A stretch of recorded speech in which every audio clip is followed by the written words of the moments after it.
이제 두 번째 이제 원형 이론이 있습니다. 그래서 여기서는 이제 근본적으로 알 수 없는 인간의 정신 요소를 이제 원형으로 정의를 하고 있습니다.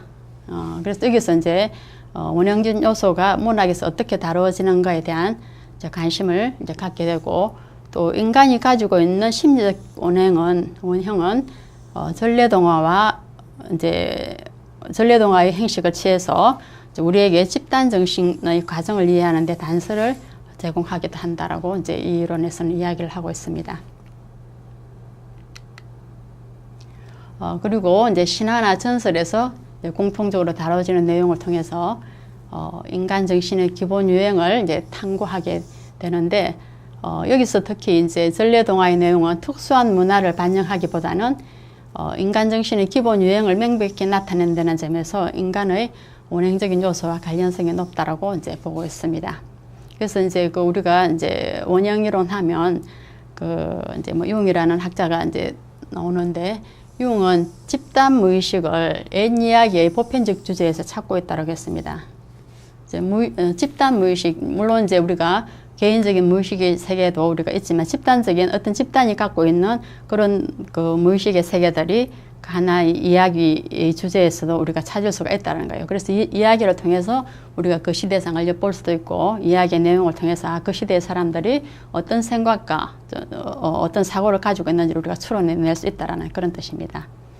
그리고 이제 모든 동화들은 비슷한 인간 정신의 세계를 나타내려고 하는 것이고, 또 그것을 인간 정신의 기본 요소라고 이제 가정을 하고 있다는 것입니다.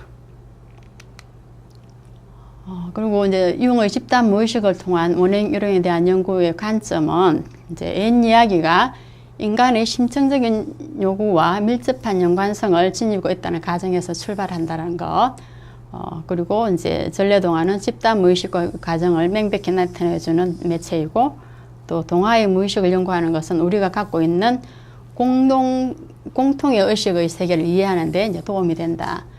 이런 관점에서 이제 우리가 융의 집단 무의식을 통한 연구들이 이제 일어나고 있다는 것입니다.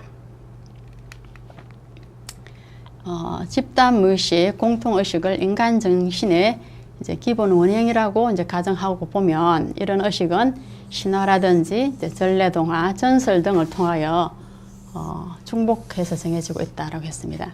그래서 우리가 그 집단 무의식이라든지 이제 공통 의식을 알아보려고 하면 우리가 그 시대에 살아보질 않았기 때문에 우리가 알 수가 없는 거예요. 근데 이런 작품들을 통해서, 작품의 스토리라든지 이제 뭐 그런 내용들을 통해서 우리가 그랬구나라고 이제 우리가 가늠을 할 수 있고 추론을 할 수 있다는 거예요.